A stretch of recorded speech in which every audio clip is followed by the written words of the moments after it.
Hi everyone, welcome to Manna for Thought. I want to wish you all a happy Thanksgiving. Thanksgiving is a national holiday in the United States. As a result, it's on record the busiest travel holiday of the year.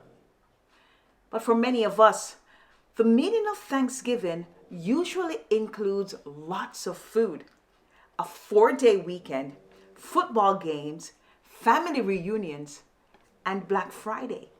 Even so, the Thanksgiving holiday is rich in legend and symbolism.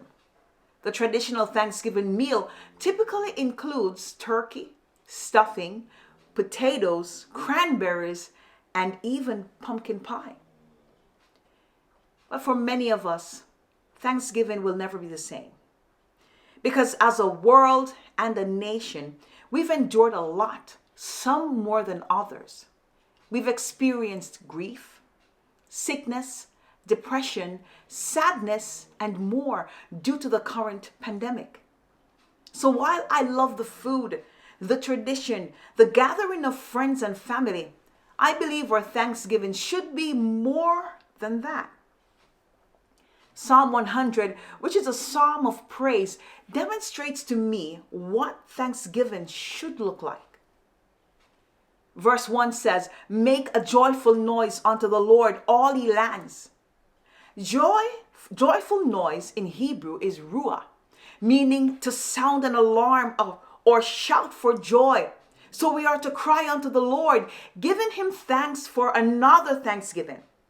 This is a call not just for you and me to worship God, but also to the entire world.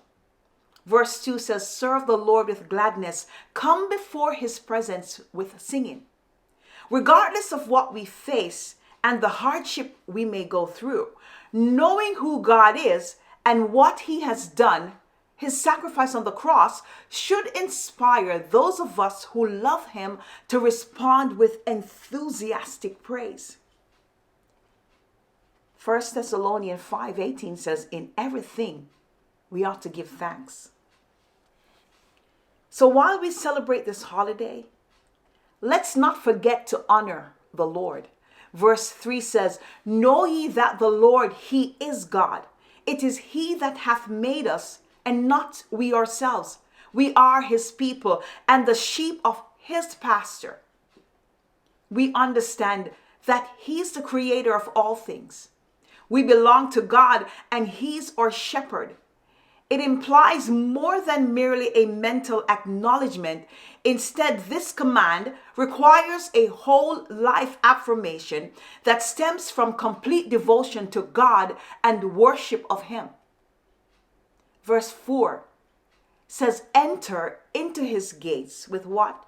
"Thanksgiving, and into his courts with praise. Be thankful unto him and bless his name." Entering into his gates and his courts means coming into God's presence with a thankful heart. Entering into his gates indicates a personal relationship with him. Listen, the veil has been torn, so you and I can enter freely into God's presence. When we enter into a place of worship, we are to honor his name. In the ancient days, the king's name carried power, and the people reverenced the king's name. So we are to reverence the name of God, because in his name there is power. Verse 5 says, "For the Lord is good. His mercy is everlasting, and his truth endureth to all generation."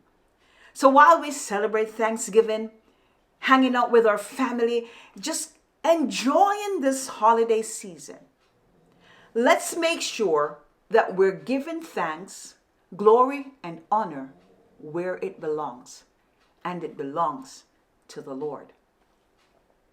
I'm Allison Cornelius, and thank you for joining me on Manna for Thought.